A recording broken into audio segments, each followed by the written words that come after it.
Welcome to the Good, the Bad, and the Sequel Q&A. My name's Doug. The next sequel that we're going to be covering is The Purge, Anarchy. I've never seen any of these movies until I watched this one, and I really need to go back and watch all of them because, man, it was a lot of fun. Lots of fun. And I'm so happy to be back. My son is doing great. Jack is out of the NICU home, and he's doing great. So I'm so happy to be back. I'm so happy to get back on the sequel watching adventure with my partner, Jamie.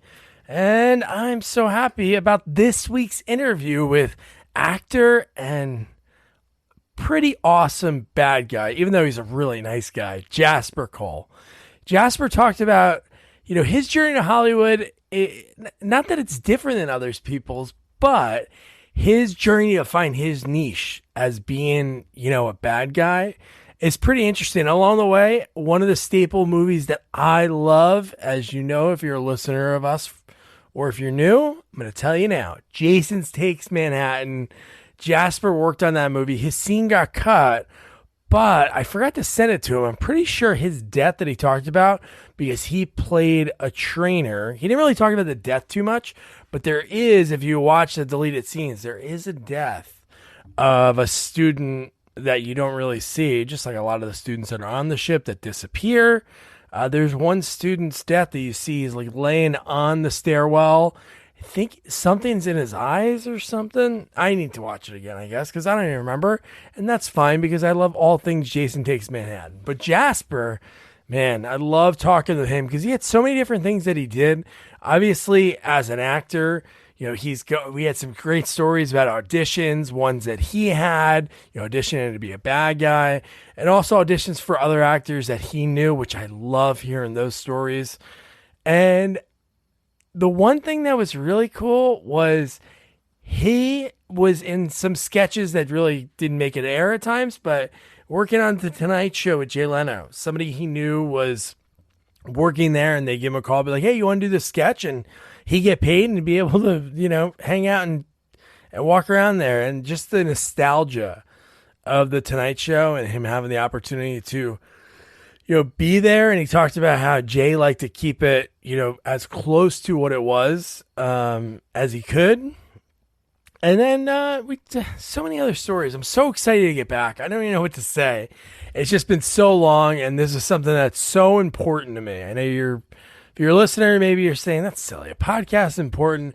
I think it's just a sense of a community. The people I reach out, we talk sequels, and the people interviewing. And Jasper's just like everyone else. I talked to Jasper, man, it was way back in like January, February now, and I wanted to put this interview out so much earlier, but we had somebody that was lined up to do the review because they recommended the movie, and we just could never come to terms on a date and a time, but we got to get it out there because Jasper's interview is great. And it's the perfect way to start off the fall. Anarchy. The world was in anarchy a few months ago when it came to the gasoline and how crazy things were.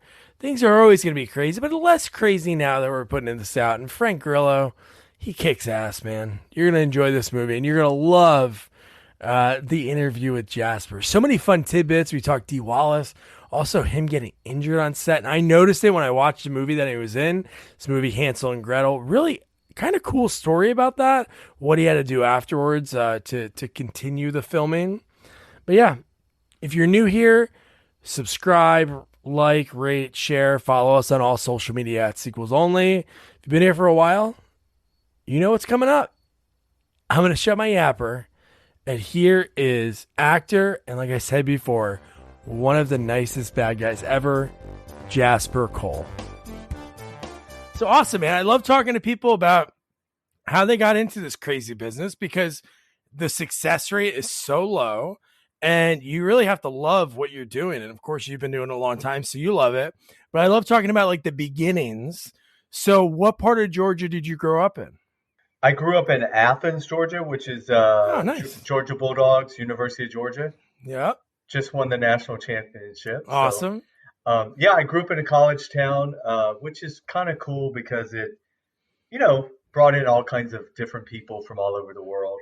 And then I moved to Atlanta right after high school, literally. and was there for 2 years or 3 years, and then I moved to LA. So Oh wow. yeah, I had So come to LA. fast. I came to LA for a pilot and went back and forth. And anyway, I was 23 when I moved here. Yeah, Wow. So what was what like do you remember what age you were? Was it something you watched on TV or did you go to a play and you're like, I want to do that? that's so funny. Yeah, well, I grew up, I had three brothers. I was the youngest.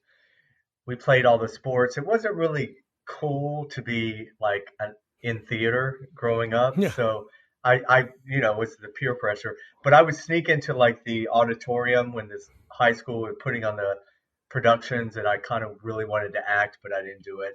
So I grew up on 70s, 80s television, pop culture. I just always loved television. So I waited till after high school to sort of, I always said I was a closeted thespian. So That's I great. flung the door open and went That's after it. great. Yeah. No, I'm telling you, like Brian Thompson, if you know who he is, like Hmm. Cobra, Yeah. his thing, big dude. He was gonna I think he ended up playing football in college.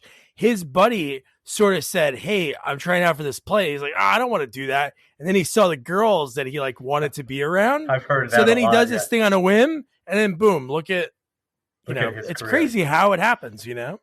Yeah, I tell young actors because now I'm like the old guy, on Yeah. sets, and I always tell them, you can't predict what's going to happen, in this crazy. Well, you can, that's true of life in general, but this business, you just have to stay in the game.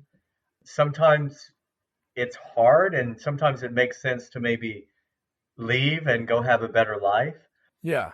But if you can just stay in there, they will eventually get to you. I No, think, it's true. eventually they're like, oh my God, Jasper's still here. Can someone give him a part, please? Yeah.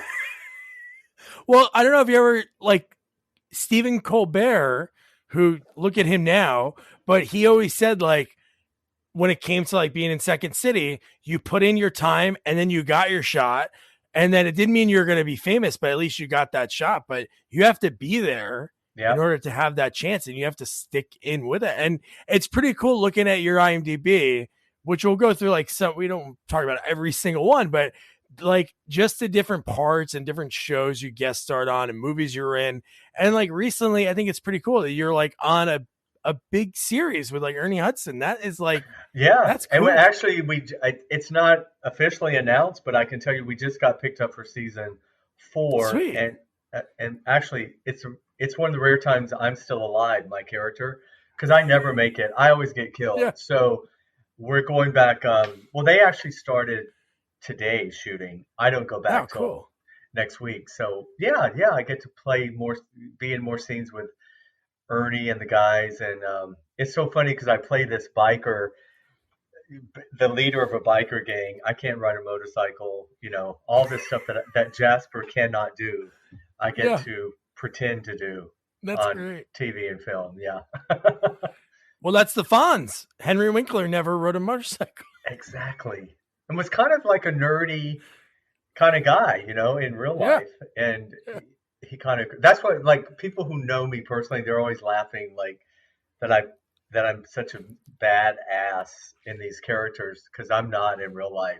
You know, I'm like, shooting the guns, and yeah, it's all pretend for me.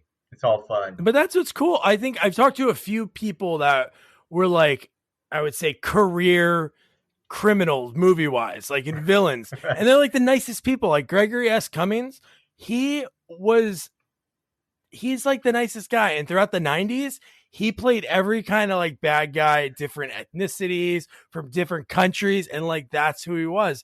And I think I was going to ask you, like, your look, you wear that because it helps because of you, Yeah, right? I mean, it's funny because for many, many years, I was just sort of, I wasn't leading guy and I wasn't character enough. So all in my 20s and 30s, I would just sort of play the best friend or the whatever.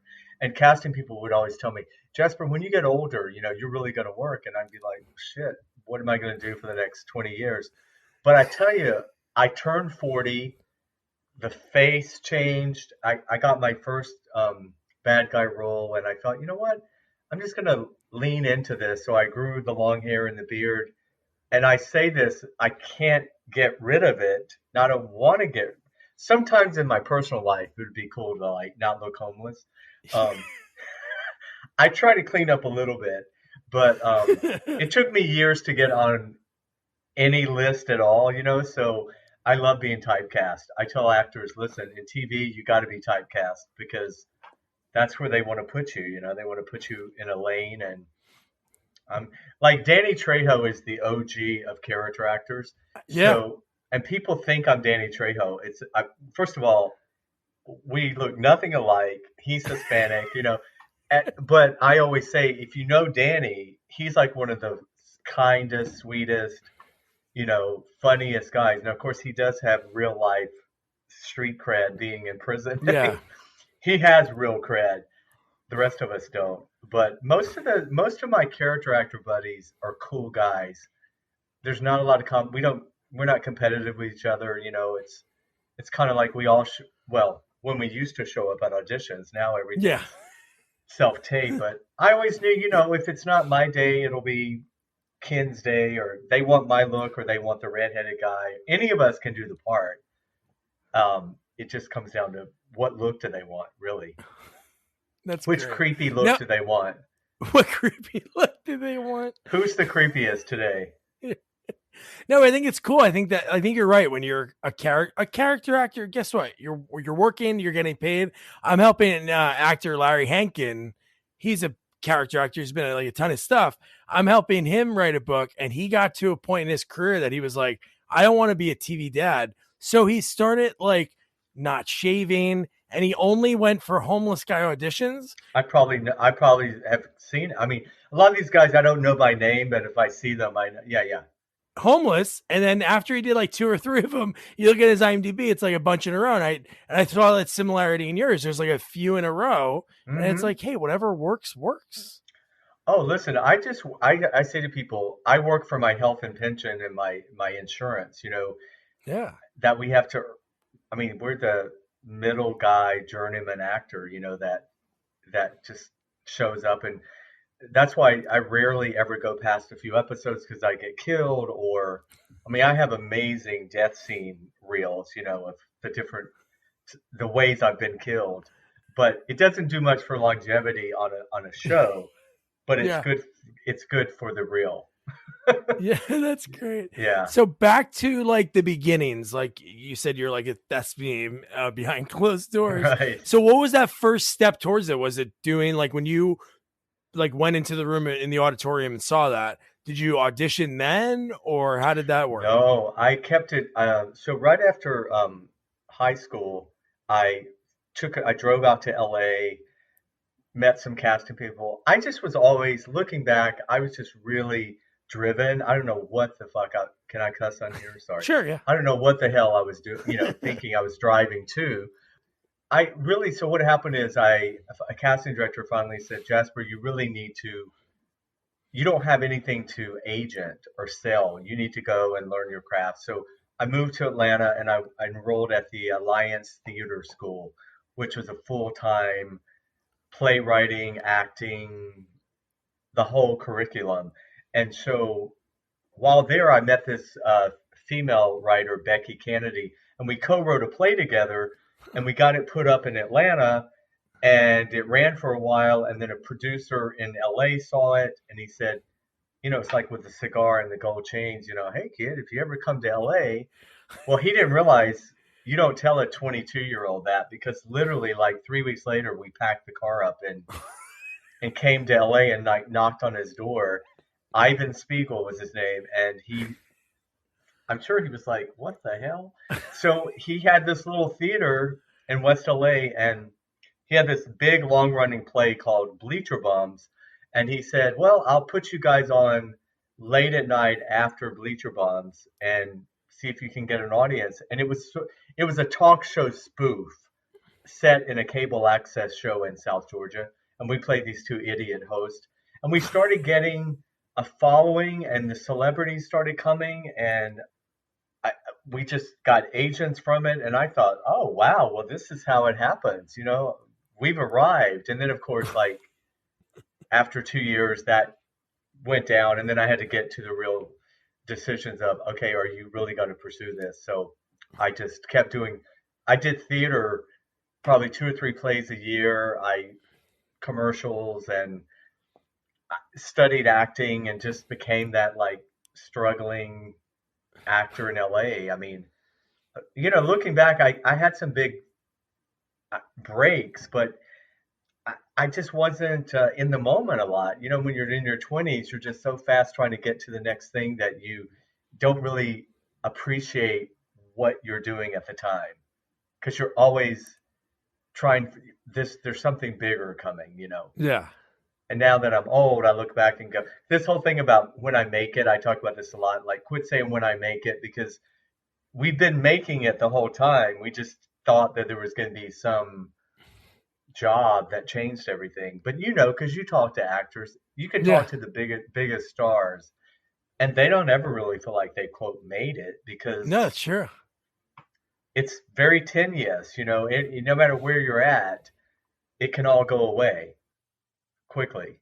And I've seen a lot of people on the roller coaster. Yeah, I always ask people like, what was the role? Obviously, that you didn't feel like you made it, but you maybe like in your head thought, you know what, I could really do this as a career because everybody loves it because that's why you go into it.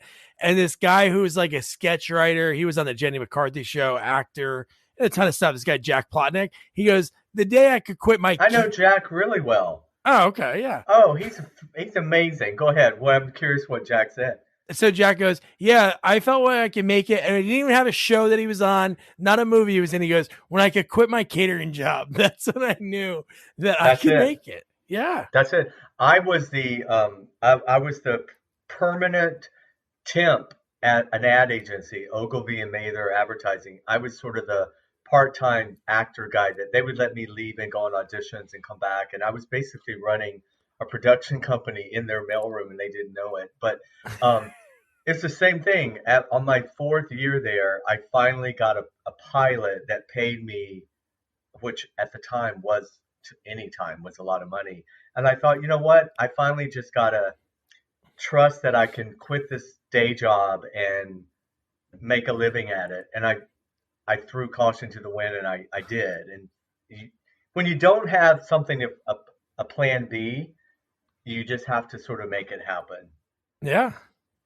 There was no going back. I mean, so I understand what Jack is saying, Yeah. and it changes. Like, it's in different phases. Sometimes it's you get this great play, and the part was career changing, even if not a lot of people saw it, or you get that one big national commercial. Just actors need these little things of validation along the way to make them realize, wait, I'm doing the right thing. I just got to hang in here. What was your first things in LA? Like your first, was it like commercials first or was it? Yeah, well, in Atlanta, there was a film called Tennessee Stallion that was filming in I saw Athens. that on there. Yeah. Yeah, and so I went to this bar and signed up to be an extra, and it was Audrey and Judy Landers and one of the Van Patten. I think it was Vince Van Patten. I don't know, but I got bumped up from being an extra to a speaking part, and that's where you can then get your SAG card. And so that was my first ever on a set, and then I got a Seiko jewelry commercial. That's how my name. I changed my name at that point. I didn't grow up Jasper Cole. I grew up somebody else. I had to join the union.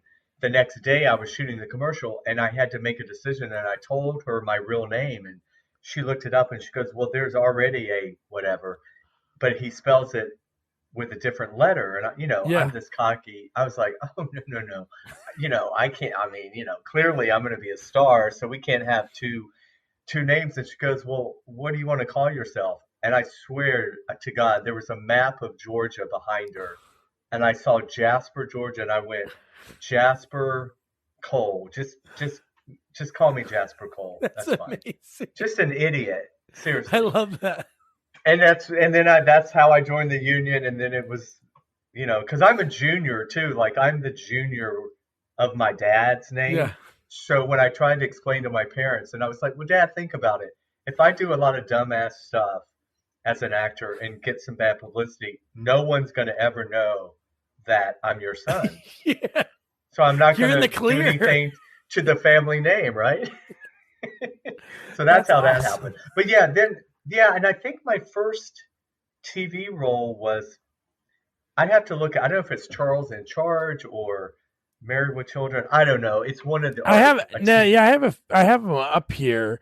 No, because the first ones I wrote down, like, because there was that one, the Tennessee one, and then Tennessee after that, Stallion. it was like in '88. There was things you did before that, but then in '88, that's where it, like, sort of like seemed like it picked up. So Yeah. so to speak, because each year it seemed like you were doing at least like 3 or 4 things. Because that's 18 again, Alien Yep. Nation, and then the Baywatch pilot. That's right. Baywatch was the pilot was my first TV. But so I was up until 94, I was still working at the ad agency. So any of the credits like before 94, those were guest spots where they would let me leave and go shoot for a few days or come back or whatever. Um, so I would, yeah, but then I started getting national commercials. And back in that day, in those days, you could really do well. Yeah. Yeah, Now they pretty much know how much it's going to run before you get it. But again, I look back on some of the commercials I got and the money we were making. It's like, well, I mean, thank God I had a brother that was a big fight, who was a good guy at like saving money because yeah, I didn't know anything about saving money in my yeah. 20s. I mean, I did later on, but I've always lived way below my means because I always thought about getting older and wanting to have the pension and all that stuff. So yeah. So but yeah, that I guess the Baywatch pilot was my first TV thing. That's That was awesome. with And Parker Stevenson and then my friend Gina Heck actually played Parker's wife in that, and I believe that's part of the reason I got seen for that. See, I can't see what I mean. It's like I don't do drugs or drink, and I can't remember half the stuff. It's just oh, it's so long ago. Don't worry about yeah, that. it's just all kind of blurs together at a certain point. The one that I found very fascinating was so Jason Takes Manhattan. You were in that? I got cut out of that, but I still shot it. So which was another now that's an example of a great experience where that was what number 8 or 7 or 5. I don't know. Eight, It was eight. Yeah. is it that many? Yeah, and I was a fan of those other ones, but it was a kick-ass director, and it was another example of like you just get that experience of working. I played a gym trainer, a trainer in a gym that gets it's cut out, so I don't make the movie, but I think I'm uncredited in it. But but yeah, I mean, again, just to be my name attached to that franchise was great. That was a moment for me where I thought, oh, okay, this is another. In those days, you really had to go in and audition, and you're up against a lot of people for these roles. So it was validation, to I'm doing something right. Yeah. No, I obviously grown up in Jersey. The movie only was in Manhattan for 10 minutes when they shot the Times Square scenes. But I've always Yeah. loved those movies, and Friday the 13th, the first one shot in Jersey. But I've interviewed now, including yourself, like 4 people that worked on it. 2 people that wouldn't have been on that ship. The first girl, Tiffany Paulson, she dies in like the opening scene on the little boat. And this guy, Michael Benyayer, who was one of the thugs that gets killed. But I just chatted with Ken Kiersinger, who was the stunt coordinator on that movie, and he played Jason's double throughout Double. the movie whenever they use Wow. second unit. Right.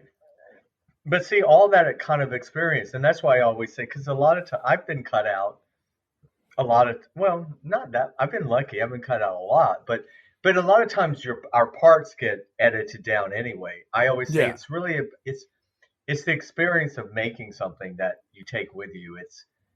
We don't really, as actors, we have no control over how it ends up, or unfortunately, sometimes your best takes, you did this kick-ass scene, and then you see it on TV or you watch the movie, and you're like, they didn't even use that take. I know.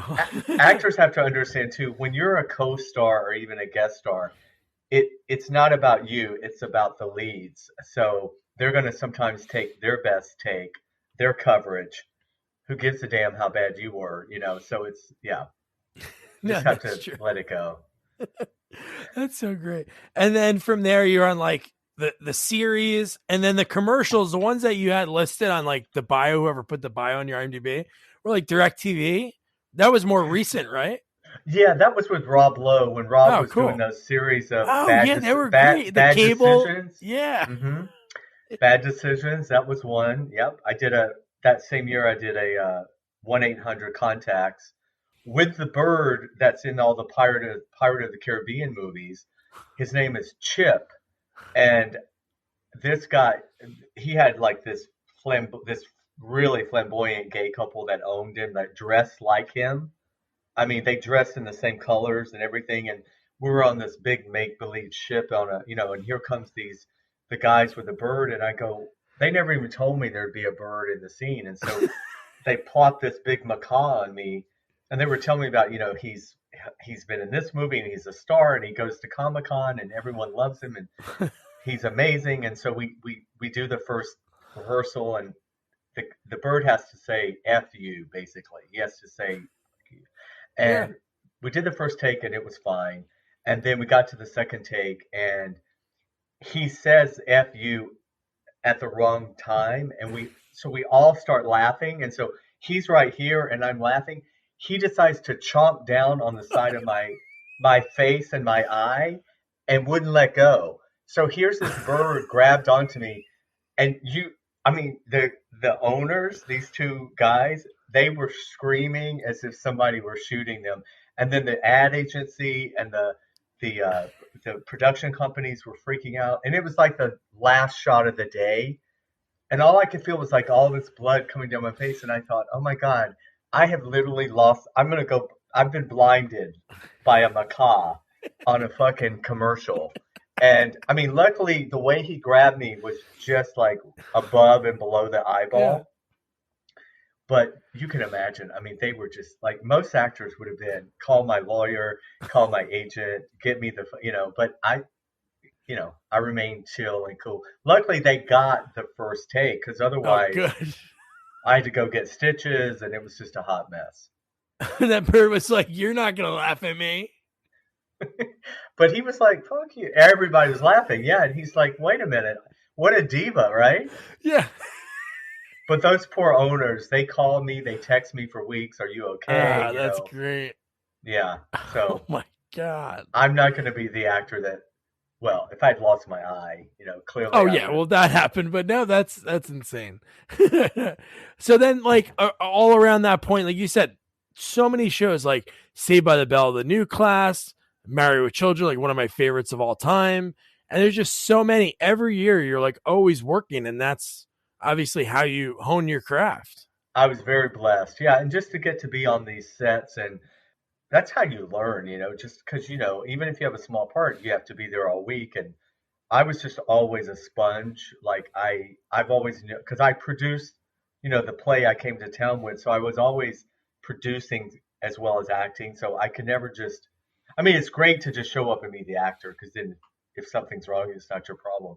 But I always wanted to do more than just act. So I would want to go to the video village and watch the camera. And I never wanted to direct though. I'm like one of the few actors that I don't want to work that hard. That's really yeah, and I can't tell I'm not good at talking acting to other actors. Like Yeah. I don't think it's brain surgery to be honest. So I can't stand actors that like pontificate on their craft and their method, and I'm like everyone has their method. Just hit your marks. Let's get home by 10 hours and go home. So, but it it's such a collaborative effort. When you get on a set.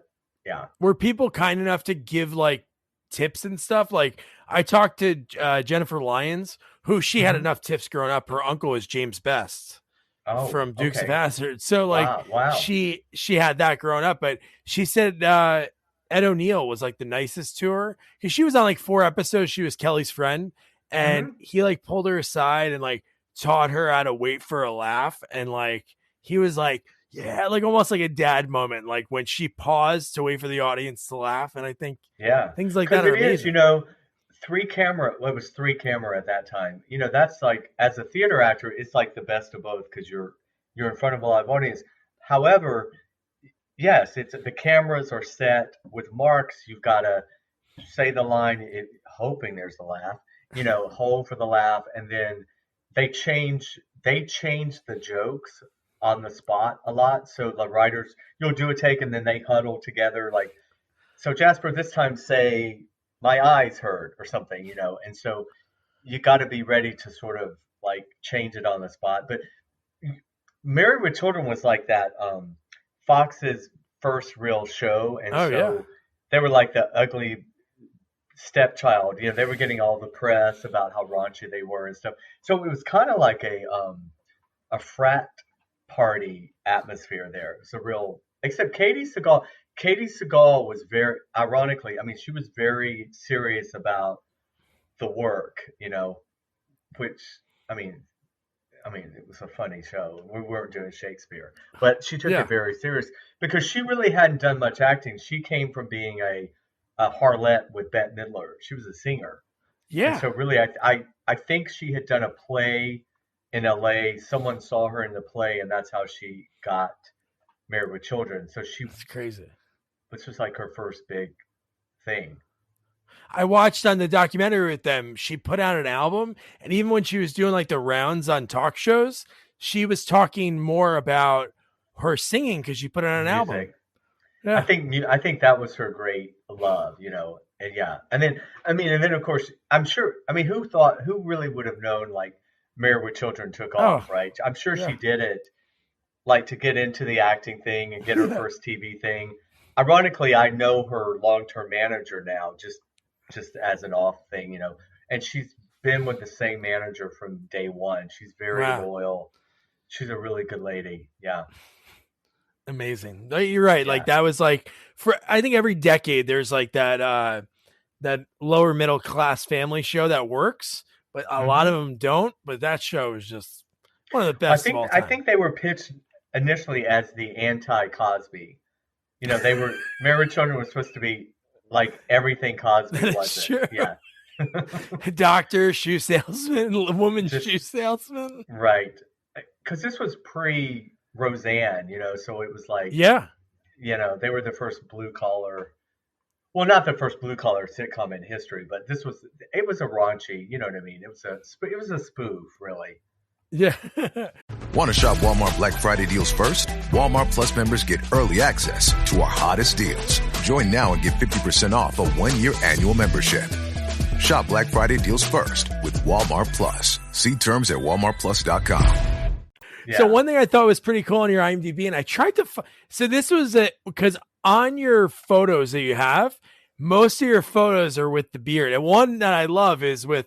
I interviewed Susie Lanier Bramlett. She's like one of the She's nicest. a dear friend of mine. Yeah. Oh, cool. Yeah, I Yeah. talked to her for like hours, and then like her little clique that she grew up with, she connected me with the guy that was like the creator on TGI. Like most of the shows there in TGIF, he was a Right. creator, and they were best Eric friends. Eric Cohen. No, not Eric Yeah. Cohn. It was God, I should know his That's okay. name. Well, Eric went on to be her brother-in-law. You know, her sister married Eric, who created Welcome Back, Kotter, Oh, that's and a how she got couple. that first gig. But even he worked on that show.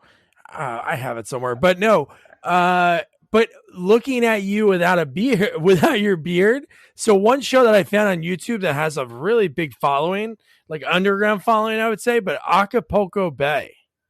Oh wow! Yes, that was a show that I believe that was a telenovela. That's when they were taking Mexican Latin telenovelas and gonna shoot them in an English version, and they thought I think that was Fox. It was they were hoping it was going to be a nighttime thing, um, and we shot that in Mexico City, I think. Yeah, but yeah, so it was yeah, and I just had a one time spot on there, but yeah, it was a bunch of American actors who are taking a telenovela in English and recreating it. I had no idea what it was at the time. Yeah. No, they have you listed for 3 episodes, and I thought it was funny. Your character's name was Ron Swanson. But if you watch that, I'm not even kidding. The only photos that are on your IMDb, I think there's two with you without the beard, and I don't know what year they're from, but there's a guy in that show. I swear I thought it was you. And then when I watched the credits, I'm like, but that's not his name. But it looked like you. Where does the show air now? It's just on YouTube. I Googled it on YouTube. But people were like, the comments were like, thank you so much for posting this. I love this show. And I'm like, it's so cool when like shows like that. I've talked to so many people, and the things that people remember them for are the ones that they didn't think would work. And I think that's that's what I love about cult classics and fandom. But that guy's name was Bill Bickley. William Bickley is her long time. She grew up with him in Dallas, and she also grew up with another person, I can't think of her name, huge soap actress and a million bajillion things. Morgan Fairchild. Yes. That's one of her close friends. Yeah. Morgan's real name is Patsy Kinney, I think. Patsy. She puts her real name. Yeah. No, she and Morgan. Yeah, there's another Camilla Carr is another actress and writer who also came out from Dallas with Susie. Susan and I had the same agent and manager for many, many, many years. Oh, wow. And yeah, we still haven't, we're trying to work together on something because I think she has some of the best comedic timing ever. I mean, I know people know her from Hills Have Eyes, of course, but she's a really good comic actress. Yeah, it was really her love was obviously with her late husband was music, but all the shows, if you looked on, and the fact that she was the first girl on Three's Company, unbelievable. And when I watched that, I was like, how is this? That's crazy. And she was actually the second. They did a pilot before her. Oh, I didn't see that one. Find that version, because there's another girl, I forgot her name, and then Suze came in. And isn't it funny, because when you watch the final one with Suzanne Summers, it's the exact directions and everything. I mean, everything Suze Lanier did, it was like they just... Did she talk about doing Three's Company? And how she was cast and it was rushed, and they literally like threw her in there. I think she only had like 2 days to get in and replace the other girl. Yeah, it's crazy. And you see Suze now, and I mean, you see her then. It's like that's an example where that just wasn't her part, right? I mean, that wasn't supposed, because that would have been life changing, career changing, but it was going to be Suzanne Summers' part, and then look at the drama Suzanne had from that, I know. So I think we're right about the point that you said, like, that things obviously started to change for you. You quit the ad agency. Do you remember like what the show was or the movie that like it really changed for you? Well, it was a pilot that never aired. That's the other thing. Back in the day, I think at one time I did like 10 or 11 pilots that never, pilot season was designed to find new talent. That's how it used to be. I mean, you would always have like a main star, but it was to find new people. Now pilots are all stars, you can't, but that one was an NBC pilot about 3 female detectives who are undercover detectives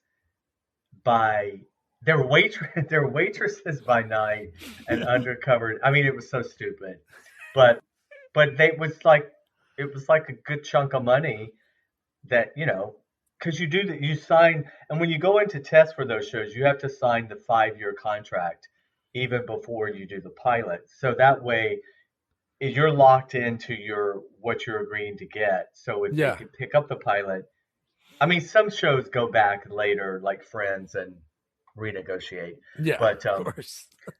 but I did so many pilots that never got picked up, and I used to say, damn, what, but again, those were mostly comedies, and they were, I didn't know I was going to get to this part in my career playing the bad guy. So looking back, it's like, that was supposed to be a money grab, Jasper. Yeah. That was a money grab and a learning experience. Because I really thought I was going to be the sitcom guy always, like the comedy person. I never thought I'd be playing bad guys. That was just like unheard of. No way. Right? You know, like that's funny. Yeah. That's crazy. 10 or 11 pilot. Like, I thought about this, and obviously it wouldn't be able to happen. I'm sure there's somewhere in some vault somewhere. But when COVID first hit, I don't know who I was talking to. I think it was a producer. And I was like, it'd be so cool because obviously there's something terrible going on in the world. But I'm like, people aren't going to be able to film for a while. Man, that'd be wild if they showed them. Obviously, there would be money because some actor maybe it was a nobody then, and now they're a huge star and they'll want more of a chunk of change. But I thought that'd be so cool to watch these like random one-off pilots to see. So I think pilots are so fascinating because sometimes they're really like they're trying to give you a summary of what you're gonna see, but other times they're absolutely so bad, like Seinfeld, and then Horrible. they get a shot and then they flourish from there. But I thought that'd be so cool to watch old pilots. I know. Someone told me recently that anything before like 1990, they don't even keep the like they. I guess it was on beta and film. It's a whole different Yeah. process, and a lot of them they just burn that stuff. But sometimes a pilot will get listed on IMDb like as a TV movie, even if they don't air it, I think. But now with all these different platforms and places to put stuff, I can't keep. I get little residuals sometimes for what I got one for one. I got a penny residual and I saved it because that was the net. The gross was 3 cents, and I'm thinking, okay, you paid for the payroll company, the printing of the check, the envelope. I mean, now it's direct deposited, but in the day I used to call it mailbox money. You would go to your mailbox and get checks, and it was like Christmas Day.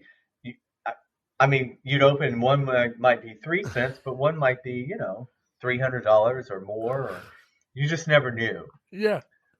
Now they get direct deposited into our accounts, but not as fun. No, you get like but you get that email, and you can click and see. And a lot of times it's like, what?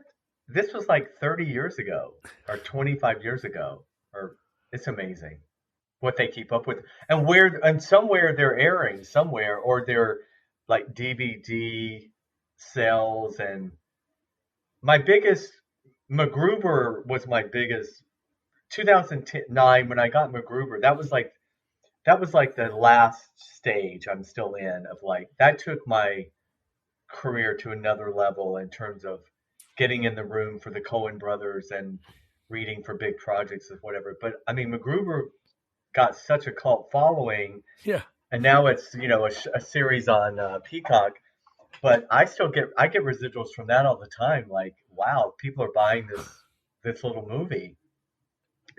Yeah. I said when I found out they were doing the series, Yorma, the director, I texted him. I was like, can't Zeke come back as a zombie? Because I'm dead. I get killed. Yeah. And I thought he was going to go for it for a moment. He's like, oh, we should work on that. Didn't happen. But the series is still very funny. Oh, man, that's so cool. So when did it change? When did you get to the point that you, like, one was like, I'm going to try to be a bad guy? What was that turning point? Okay, so it's a credit called Prom Queen, and it was Michael Eisner's Prom Queen, which was really, I think, 2000. I have it down at 2007. 7, and it was the first really web series that they used to call them web series, not digital. That sort of was a big deal because it was Michael Eisner and Macgruber Productions, and it was a kick-ass series of. I was the stepfather. I was the evil stepfather to one of the high school kids on the show. It's the first time I'd really played a bad guy, and I just got great response from it. And like, who is this, creepy guy, and blah blah blah. And so I sort of had to reintroduce myself to casting people to the industry because they were so used to me being sort of the sidekick, the funny guy. I just didn't even look the same anymore because I had changed so much physically. At that time, when I did that show, my hair wasn't even long. That's when I decided to lean into it and create this whole look. And so from 2007 till now, I've had this like almost 15-year run of being one of the Hollywood's bad guys, one of many bad guys. When they call me, I don't know where this Hollywood bad guy came from because there's a lot of guys playing bad guys. Jasper Cole does not have the, monopoly on that. So. Yeah. So I'm sure those roles were around when you were always auditioning. What like attracted you to that role? Did your manager or agent be like, Jasper, you should take a look at this? Yeah, I think again, it's just another audition. We just never can plan stuff, right? And whenever you try to make something happen, it really doesn't happen. So for me, it was just another. I remember thinking, what is a web series? Like I thought, well, do they shoot it like a regular show? I couldn't wrap my head around it. Yeah, it was that so it's just new. a regular film. It's just going to air on computers and phones and stuff. So yeah, that show got daytime Emmy nominations, and then there was a sequel, Prom Queen Summer Nights, the character was on, and that's when I really got a little bit into the social media thing. But they had us do fan pages and stuff, and then it was Macgruber though that Universal really wanted us all to get on Facebook because I think Facebook had been around a little bit at that time. But yeah, so Prom Queen was really it for me. That was the beginning, and I don't think I have not played a non-bad guy.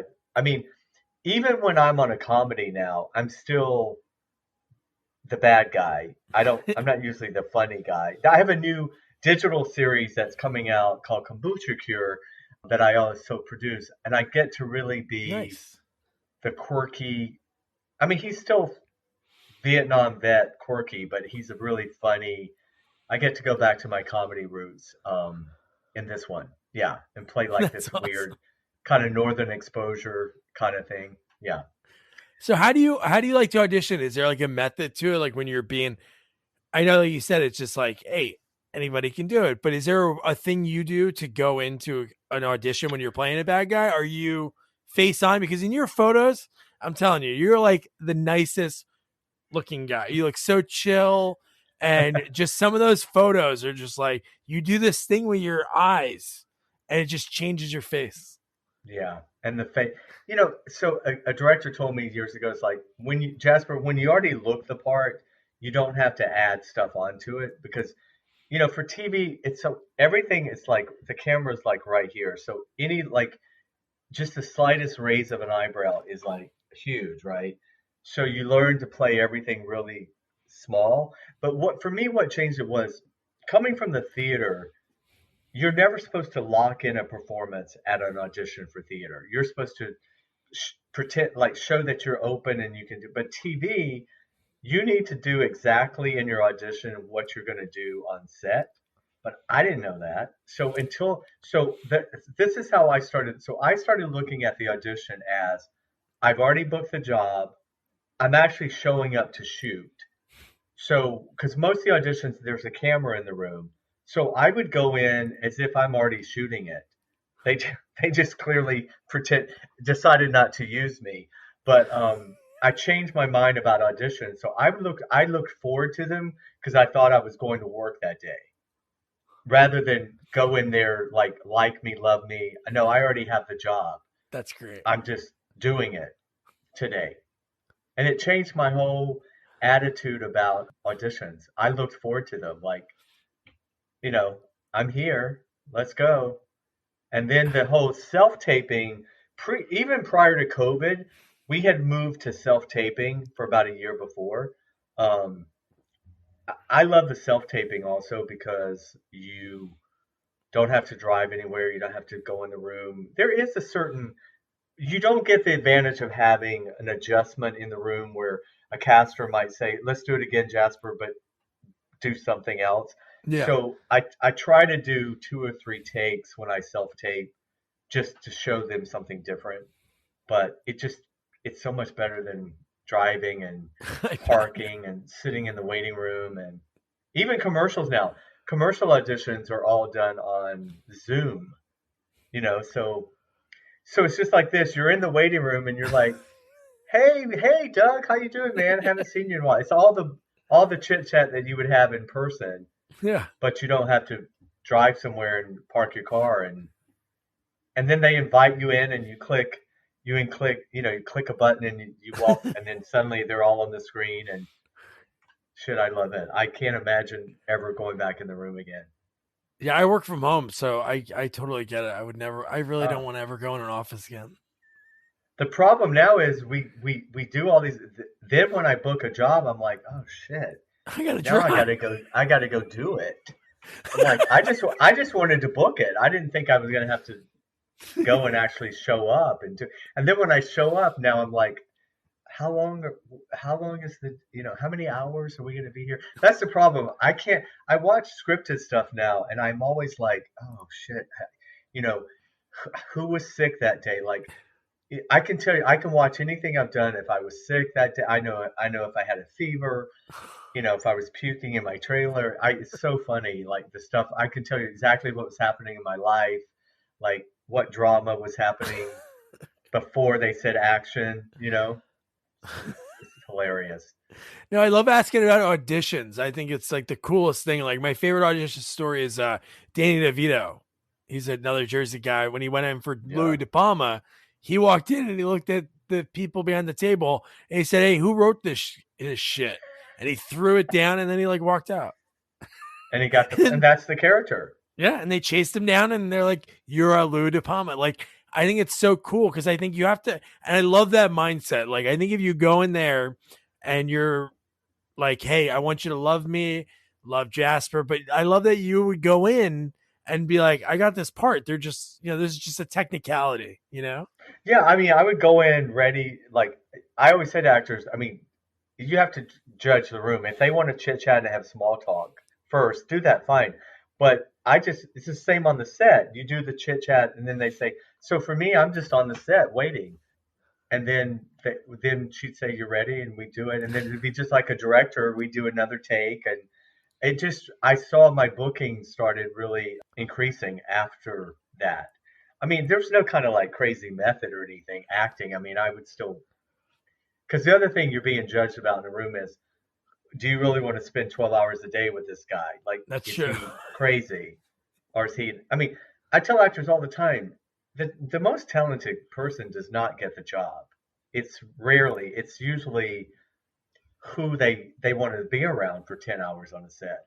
And pretty much every time we book a job, they always say, we're pending network approval. Well, what network approval means is they are running your name through the database to see what the MO is on you. Would you work with this guy again or whatever? Is there any kind of, does he have an ankle bracelet on, or, does he have a warrant out for his arrest? So yeah, it's a small town and it's a small business, and your attitude makes a big difference. Yeah, Yeah. right. No, it is like the smallest of everybody seems to either have known each other or bumped into each other or on the same set with each other. It's like Yeah. that. It is. It's a small town, but now I've been doing it like 35 years, so a lot of the casting directors that I really knew, they've either sort of retiring, or so now it's like you gotta always try to stay current. Um, Everybody Loves Doris Roberts was a dear friend of mine who was the mom on Everybody Yeah. Loves Raymond, and I knew Doris from the time I moved here, so I watched her career and ups and downs. But the guy who played her husband, Peter Boyle, it's kind of Yeah. the Danny DeVito story. Doris was directing a play, and she got the call to go for this sitcom, and she had heard it's another stand-up comedian getting a sitcom. And I remember she was like, God damn it, I'm not gonna be bothered with another asshole comedian who can't. And Bruce and I, my friend and her, we go, Doris, you really got to go. Just go. I mean, what? And so we sat in at her rehearsal and did the rehearsal for her play, so she could go to Warner Brothers and do this audition. And she came back and she said, "Ugh." She goes, "Oh my God, do you guys know who Peter Boyle is?" And but when she said Young Frankenstein and a couple of things, it's the same thing. Peter, I guess it was when they were testing for the network, and they wanted her to test with Peter. So they were waiting and waiting, and he hadn't gotten there yet. I guess he got lost trying to park on the lot. So he just like burst in the door and he was like, God damn it. If you want me to come in here, find some fucking parking for me. And he looks at Doris and he goes, what's wrong with you? Or something like that. That was Marie and Frank. Like, and so Yeah. he threw his script down and walked out and he got the job. And Doris was like horrified, like she couldn't believe that he got the job. But I mean, then they became really, really close. But that's Yeah. another example where he I probably love that. thought, I don't give a shit about this job. Other actors had come in, they had hit every moment and every beat and worked on it for hours, and it, you just you can't. If it's your part, it's your part. Yeah, I think you're right. Can you imagine being in the waiting room if there's other people waiting to audition? They're like, guys, just a few more minutes. I think Peter's gonna be here soon. And they listen to that within earshot, that whole blow up. They're like, oh, he's out of here. He's not gonna get it. And then he's got the part. You guys can go home. I mean, she said he was just sweating because it was hot and it was in the summer. And they make you park like way the fuck away from the place. And even now, when I get lost on these lots, and they give you a map, and it's like, who the fuck can read a map? But I can imagine how he came in when Doris did Remington Steele. Before that, she played that when they were casting that part. She had heard that part. Mildred was supposed to be like this gorgeous playboy, sexy, blonde, young woman. And she had heard that all these people had been going in and they couldn't find the part. So she said to her agent, can you give me an audition for that? And her agent was like, well, Doris, they want this like sexy playboy bunny. She goes, no, I did a play off Broadway where I played this dowdy secretary. Get me an audition. I want to go. My friend Bruce, who worked with her, went to the audition with her. They were sitting in the casting office. Sure enough, there were just all these models in there.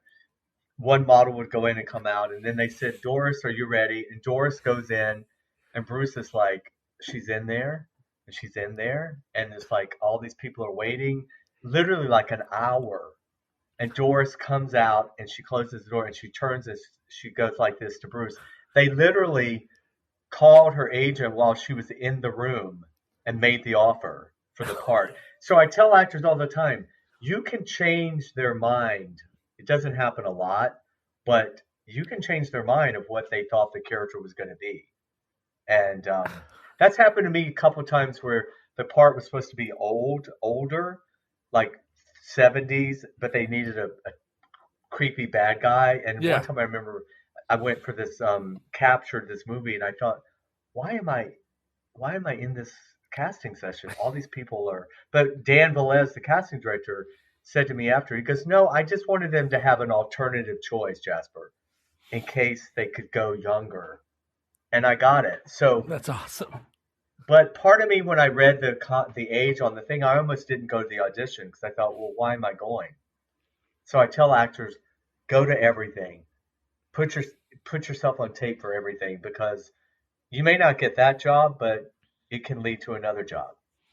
Yeah, and you'll get better doing it. And you can still draw your unemployment. Right? Yeah, actors live on unemployment. So one thing that I thought was really cool on your IMDb, like, how'd you get connected with Leno? Great example. Scott Ewell, the casting director. It was an audition to go in to play like I'm trying to think, what was the first thing I ever went in for? It was a prisoner in a Mexican jail, a drug addict in a Mexican jail, right? You think Leno. But I went in for that. This is the thing a lot of people don't know. They would shoot all these sketches, then they would look at them, and by the time the show aired live, half of them never aired. They would just get cut. We would get paid for going there and doing them, but Scott would call that morning and be like, Jasper, can you be here at 2:00?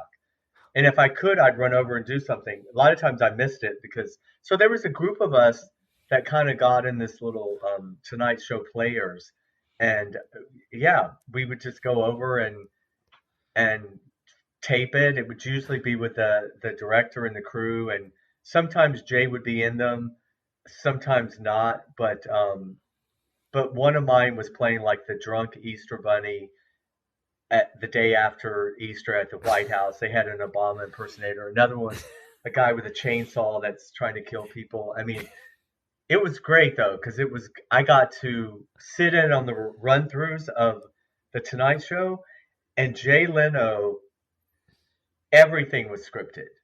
So when I say everything, I mean they had someone sit in and he went over the questions with a PA as if they were the star that night, and he did not go off his cards. There was no Wow. like improvising with him, not like a Letterman, and that was strange to me because I come from the improv world, you know. So I Yeah. learned a couple of times. I tried to improvise a couple of things with Kevin, the band leader, and me and my character, and it's like, no, no, don't go off script because then I found out much later Jay is really dyslexic, really badly dyslexic, and so everything had to stay the way it was planned. Yeah, he was a Wow. great guy though. It was a No, great he was. Yeah, experience. no, that's pretty fascinating. That's how good it seemed because as a watcher of many years, not you wouldn't even think that. So how old are you? You're young, right? But I'm you're 35. okay. So even me, even for the original Tonight Show, Johnny Carson. I mean, I was a kid then, but they never changed the studio. So when you would go there, like the dressing rooms were the '70s shag carpet and the wallpaper. So it Ugh. was like an homage to Carson. And some of the people working there, like the wardrobe lady, I mean, they had been there years and years, and so it was just being backstage. It was just I would when I could I'd wander all around, you know, Yeah. and I would just think about all the people that had been in these dressing rooms and the drama. I mean, who knows like what would be, you know, the same curtains that just were kind of musty, and Jay wanted to keep it all just like Johnny had it. The nostalgia. Like I talked to Buddy Hackett's son Sandy, and like his appearance, like Buddy would always like toe the line with like censors and like upsetting Johnny, and like when Don Rickles would just like roast Frank Sinatra out of God, nowhere. I love Like, Don Rickles. yeah, I started see when Joan Rivers was hosting. That's when I love that caustic. I love Don Rickles, Joan Rivers, Sarah Silverman, Kathy Griffin, anybody that just like goes for the jugular. I love yeah, that kind of humor. So I got really addicted to watching when Joan Rivers would host. I thought Carson he was fine for me. I was young. I didn't get David Letterman was more my yeah. cup of tea. But getting to work on the Tonight Show, it's funny because Scott, the casting director, when Jay left, he left, and he's a real estate agent now and lives in Palm Springs, and he just left the business altogether because he said, "Well, I know I was never going to get a job as good as the Tonight Show, so let me just go out with that memory rather than trying to recreate it." Yeah, Yeah. I guess yeah. that's true. And then I watched a little bit of it, like your scenes, but in the Hansel and Gretel movie, which That was yeah. That's wild. where I Dee played a, Wallace. I played a mute. I had no lines the entire movie. It's I did an interview recently. It's still one of the hardest jobs I ever did because couldn't talk. So like anything I had to express had to be in my eyes or whatever. But all that was a physically really demanding role because I did a lot of stunts that I really shouldn't have done and got injured on that set and had back surgery. Would you get injured on when that thing hit you in the back? No, it's just so funny. I got my first take of the first day of the movie. There's a scene where I run out the front door of this cabin to chase Stephanie, who played Gretel. Yeah. It's literally the first scene in the movie on a Saturday morning, and I had these boots on, and so they said action, and she ran, and I took off, and there was 4 steps, and I missed the first step, and I ripped my hamstring. I felt it rip, and if you watch the thing, I'm limping. I'm supposed to chase her, and I'm limping to get to her, and I grab her. I'm supposed to drag her back to the steps, and and I did, and I was like, oh my god, what the fuck, you know? But you can't. And so the very next setup was Dee comes out, and then we sit on the steps and have a scene with her, and there's this bumblebee wafts right about to sting Dee in the face. My leg is clearly, I'm thinking I'm going to go to the hospital, but I'm not saying a word.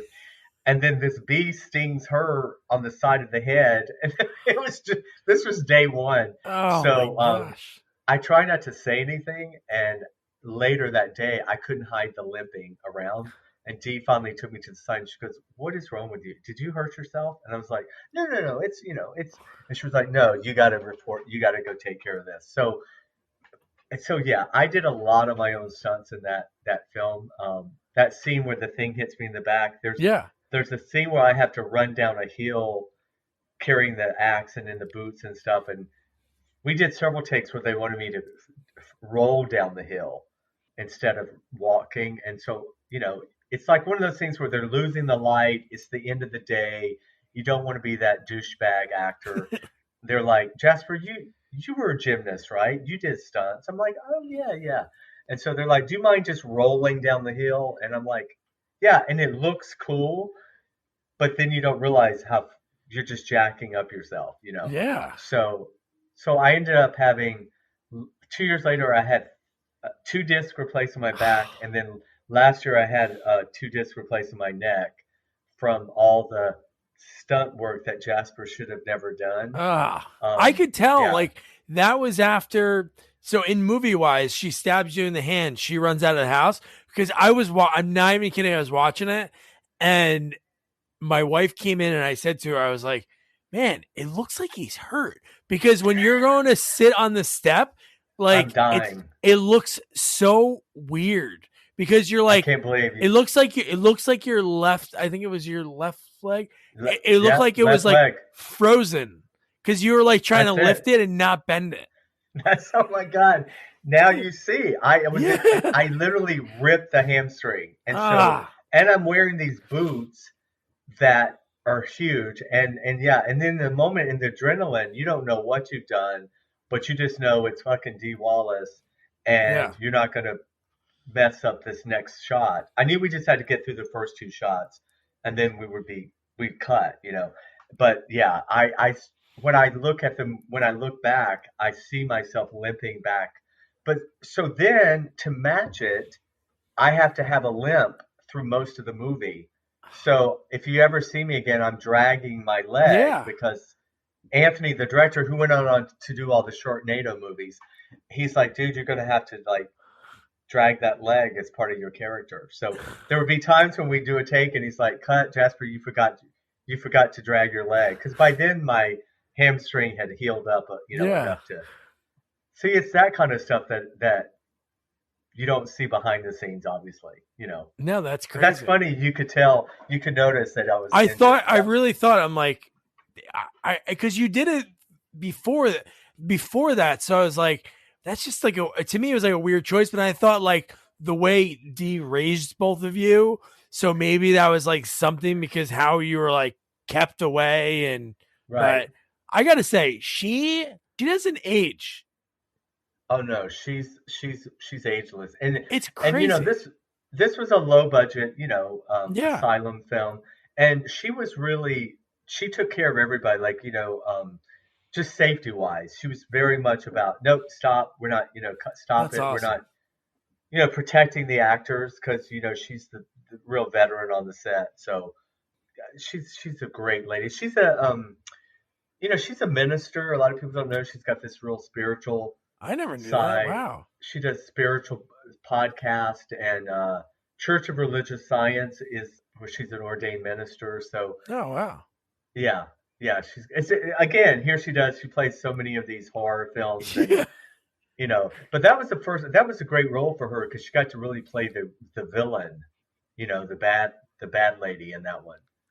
Because usually she's the good mother or or victimized. Or the victim, right. Yeah. That's why she told me she really wanted to play that crazy lady. That's great. Yeah.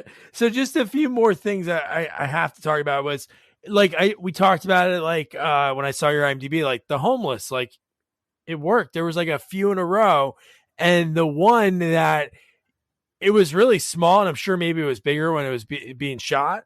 But in the Purge Anarchy, that was Yeah. such a brutal scene. You were one of those homeless guys, like living near in the subway or the train station. Yeah, and my big scene got cut. My big scene was there's a scene where I'm in a Dipsy dumpster. I mean, you see this homeless guy, and then in the scene, the night of the purge, I forgot the two. I not the lead actor, but the two co-leads. They come. They're looking for a place to hide, and so they come and they lift up the dumpster, and I jump up and start a fight, screaming at them, and I start a fight with the guy. God, I can't believe I'm blanking his name. I But know who I you're had talking this. about. I know you're talking about. They're Her name the is like couple. Kiki yeah, they're the couple in the movie. Yeah. But we have this great fight scene, and then he kills me, and it's like it was my big moment in the movie. But when I went to the screening, I knew now if you get cut out of something, SAG requires them to send you notice ahead of time, like you're not in it or whatever. So I knew I was still in the movie, but I didn't know. So all you see of my death scene now is like literally I'm dead laying in the Dipsy dumpster. It's just like this quick, and I was like, where's my fight scene? Wait, what? Oh, So, but it's okay because that's another one of those franchises that the residuals just roll in. I mean, and when I've been invited to Comic Cons and stuff, it's it's I always think it's going to be Macgruber or this, but they're like, you were in the Purge. What was it like to work with Michael Bay and the director? And so it's just always funny. I don't have time to go into the whole thing about, well, you didn't get to see my really good scene. But I mean, it's literally like, like they just flashed me dead, already dead, laying in the trash can. It's like, okay. And I didn't get that footage. Sometimes I've been able to get footage for my reels, Oh, okay. if I'm cut out, but that one didn't happen. Not for that one. And those movies, what's funny? I love those type of movies, but I don't know why I had this like idea that those were like gore horror movies. And then I watched that one the other night. I'm like, holy shit, Frank Grillo, who I love him anyway in like so many different Right. movies. His character is awesome, like so dark. Like I can watch a million movies with him. And it's rumored that they're doing another one. Well, I'm sure they're doing another one, but he's coming back, which is pretty cool. And is the series still going? The Purge series? I don't know. I think I saw in there the last year was 2020, but you never know. Like it could come back. I think COVID affected everything. Yeah. I went in for the series a couple of times. I know they did one season for sure. Yeah, but, I saw that. Yeah, Jonathan's the director, right? Jonathan DeMonico. Oh, I don't know.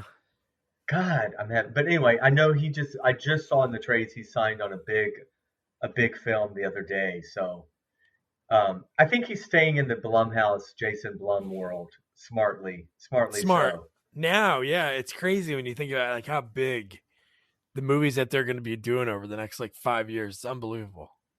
Yeah, well, LA right now, there's parts of LA that I feel like we're in the Purge.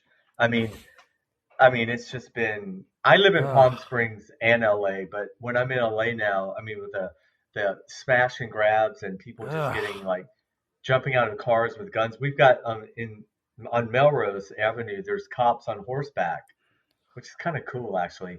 But we have cops on horseback, patrolling the neighborhoods, and I don't know. During COVID, it felt like it could be the Purge, with the shutdown when the towns were shut down and sundown comes, and you just think, oh, I got mugged in Palm Springs in my neighborhood, July of 2020. It was a gang initiation. These two gang members, it was their first. They had to rob somebody, and Holy of course, shit. in Palm Springs, where everything's supposed to be safe, and pulled a gun on me. Both had guns. Busted me in the face with the gun. Stole my iPhone. Knocked my front tooth almost out, and that was here in Palm Springs. I'm like, don't you know I'm Hollywood's bad guy? Who the fuck do you think you are? Yeah. No, people say I'm Danny Trejo. Dude, I'm not I can't tell you how many times. I finally just go with it now. I just act like I'm him. They'll be like, Machete. I'm like, hey, how you doing, man?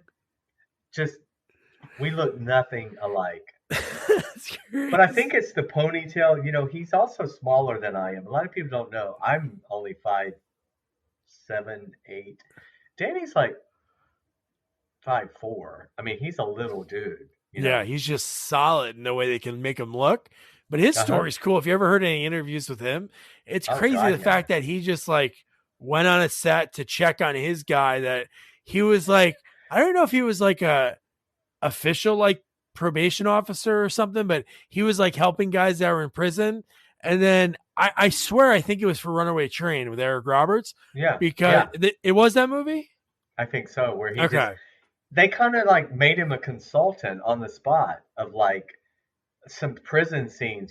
He just kind of got known as this real life ex-con who can tell you how to make prison life look real. And then they thought, well, wait, why don't you?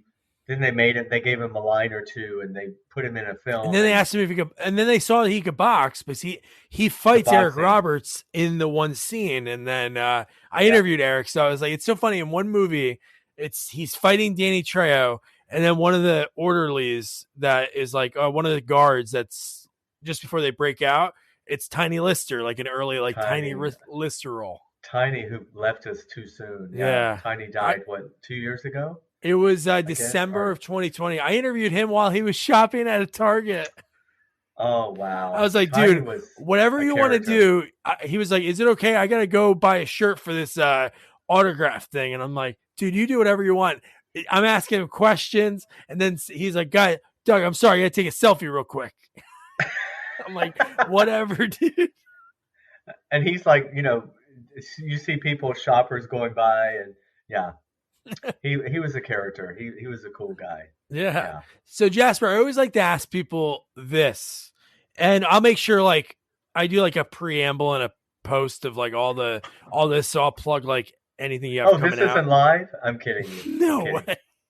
I gotta make myself I sound good. So like family business, I'll plug all that stuff. But I always like asking people like along the way, was there any mementos? Like I think you said it best before, and I love when I talk to people and they say something that I'll like remember forever. I always remember all the conversations, but I love the fact that you're like, you don't know when your break is, or like if this is it, because it could be the big one could be down the road. But I always think of like that story when they say the last time you were going to play like neighborhood baseball or manhunt when you're a kid, you don't know when that last time is. When you were on set, did you ever like grab any mementos or like keepsakes or scripts? Do you keep any of that stuff? Well, it's so funny you said that. I literally I don't know when I started it, but let's just say the last 20 years, I have like a big envelope of every job I do. So it's the script, it's the call sheets, it might be, I don't know, a piece of paper. I mean, there's mementos from every TV film I do. But then what happens is suddenly you realize these are in these old manila envelopes that are in your garage in boxes that nobody's going to care about when you die or whatever. But I do have like every script pretty much starting. I think like 15 years when I started the bad guy stuff for sure. Yeah. I think maybe CSI is the first time I did it, but I do. I have like the call sheets and any photos. I mean, now all our photos are on the phone or whatever. But I'm trying to think. I always try to take wardrobe. I always take clothes if I can. I don't steal them. I ask. But like from a family business, I have my biker stuff that I'll be using again, and like bandanas or sometimes like boots. I'm a big guy with the boots. Oh, okay. As an actor, I first think about what kind of shoes is the character going to wear, because shoes really affect. If you think about yourself in real life, whatever shoes you're wearing affects how you walk, how you carry yourself, what attitude you have. So I'm big on the boots, and most of the time they try to make me taller, so they want to put me in Yeah. boots, and sometimes they put lifts in the boots, and they put me on an apple box, and they put me on On and I stand stilts. on a ladder. Yeah. They just shoot me like right here. But no, I think that's cool. You said that. That's like improv 101. You mentioned improv before. I took improv classes when we lived in Portland, Oregon, like 4 or 5 years ago. And that's what it is. Like you when you were going into making a character, it'd be like, okay, pick something your character does when they walk, or like think of what they're Hmm. wearing, or if they have a limp, like you Hansel and Gretel. Even if they And didn't want to limp, yes. even if they don't want to laugh. And that changes your idea about the character, because would a guy with a limp be happy? How would he be? And then it was so cool creating that character in that, 15 seconds while you're thinking about what you're going to say. I always call it, I work from the outside in. A lot of actors go internally. I think of like, what am I going to wear? What do I look like? What are the shoes? And then and just sort of rely on the material to, you know, I think really good acting is just listening and reacting. Once you're already cast as the character, you, you already, a camera doesn't lie. So, whatever you bring on the camera is what you're going to bring pretty much all the time. If you look at all your favorite actors, Julia Roberts, Julia will have signature ticks and things that she does. Jennifer Aniston, every character she's playing, there'll be a thing that she's doing subconsciously. If it's something with the hair, Julia Roberts always gets this one vein in her forehead when she's either upset or crying or laughing. I mean, there's just certain things you can't. I Yeah. do this thing with my, I do this like, I do this thing with my mouth or the eyes, I call it eyebrow acting, where you raise one eye. So yeah. So anyway, shoes are big. I take a lot of shoes That's from awesome. sets. And Sam Elliott, who I got to work with, he gave me the greatest advice.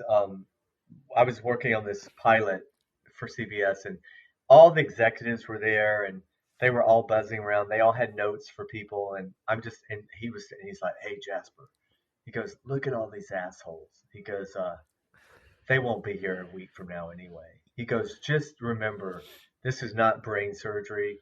Be nice to everyone, and don't be an asshole." And that was like 1998, and I never forgot it. So that's the greatest thing ever said. And I almost got a part recently on the new Taylor Sheridan Yellowstone, the Oh, new the series. And I prequel. didn't I yeah, I didn't know Sam Elliott was already on it, but I was like, shit, because I haven't seen him since 1998. But that's the kind of cool thing. Like, it would be so cool if I had gotten cast and showed up at the table read, or you know what I mean, or showed up on set and there was Sam, because that does happen. That happens with like a crew people a lot, or hair and makeup or whatever. You'll go onto a set and you're like, oh my god, I work. Where did we work together? And it'd be like 12 years ago on that commercial, or it's a real fun kind of reconnection. And I think perfect full circle moment. And before we started this, I was thinking Jasper. I've never met a Jasper. The only Jasper I know is where the Double Deuce is in Roadhouse. And you just mentioned Sam Elliott. Greatest guy ever. I mean, he and Jeff Bridges are my two favorite. Like, they're totally. I mean, they couldn't be any more different, right? Yeah. But like, I want this gray silver long hair. Like Sam cuts his hair, but you know what I mean. But I just think, look at both of their careers. I mean, Sam is still in the game. He's does it all, voiceovers, TV, whatever. He just keeps, like most of the character actors, like we talk about. Yeah. Harry Dean Stanton was another one of my favorite Heck yeah. character actors, where I was like, yeah. So, do you remember Gunsmoke? Yeah. Do you remember Festus on Gunsmoke? I wouldn't know the names. I remember watching the show, but yeah. He was the dirty, grungy character actor. Recently, some guy said to me, "You remind me of Festus on Gunsmoke." I was like, God damn. Really? But then I thought, wait a minute. That was a really cool, fun character. That's basically the characters I'm playing now. So You have to let all vanity go and just be like, yeah, I'll take it. that's I'll take it. Yeah. Yeah. Yeah. Listen, I love shows like yours because I see your genuine like love of what you do, and like you love the whole pop culture and the industry, and and I'm like, I've got this head full of like useless pop culture TV 70s 80s nostalgia kind of shit that most people don't care about. So I appreciate Oh, I love that stuff. kids like you. Ah, I'm 57. I'm only 20 years old. I mean, I'll be 58 in a few weeks, but no, my dad always prided. I think it was like my dad always wanted me to show me like what he enjoyed. So mhm. like when I was a young kid, I was watching Death Wish at way too young of an age, and like The Great Escape, Escape from Alcatraz, and like so many of these movies, Planet of the Apes, and like so many of these movies that I appreciate it. Right. And just those were the VHS tapes. My dad was a garbage man in Jersey, so like he would find VHS tapes of like, and it was like a lot of sequels. So like, I love Oh all yeah. movies, but I think it was like cool niche to do, and I appreciate you saying that because I do Yeah. appreciate the process. Because I think one of the first interviews I did was Kevin Kilner. He was Oh on the yeah. he was on the board of SAG. Like I don't know how long he was on it, but when I talked to him, he was one of the board members, and he told me the percentage of people that live off of acting. And I was like, not even the percentage. It was like the number, the real number. I was like, holy shit. Oh, it's really, and let me tell you, the middle class actors. So just like no, I don't want to get, but just like the rest of the world, where it's the have and the have-nots. Yeah. That's where we are now with the industry. It's the big stars, and then it's the rest of us who it's pretty much take it or leave it. Jasper, here's what the price is. There was a time in the 90s and 2000s where I would have a quote and a weekly quote and a thing, and now I always tell people, well, if I don't take it, Willie Ames and Scott Baio are signing in right behind. You know what I mean? I'm just Yeah. Jason Harvey is in the car waiting. I mean, it's just the days of like being able to negotiate. I'm trying to think of other people, I love but you know those what I two mean. names. The two I names that would you have said chose are great. Ralph Macchio, but he's already back big with the I Cobra know he Kai. So, is. Yeah. but I'm just saying. So I tell people my age, either do it or get out of the business because Yeah. this is how it is. Take it or leave it. If the day that I'm not enjoying myself, I will quit because nobody wants to be that bitter, jaded old guy on the set going, oh well, back in the day. And trust me, it's there. Some group auditions, I hear the guys complaining about, hey Jasper, remember when? I'm like, no, I don't. I don't want to hear it. I always say, remember, guys, this kid over here, this is for him. This is the business right now. He doesn't know any different. And 20 years from now, he will have a different experience of when he started. So shut up Yeah. and just That's be great. happy you're here. Just be grateful that you're still working. Hell yeah, Jasper, this has I been am. awesome. I usually try to keep it to an hour, but that was such a great chat. I just like Oh, listen, I can talk forever. Sorry. yeah. No, don't worry about it, dude. No, I Great loved to it. meet you. So there's so many things I could talk about right now when it comes to this interview.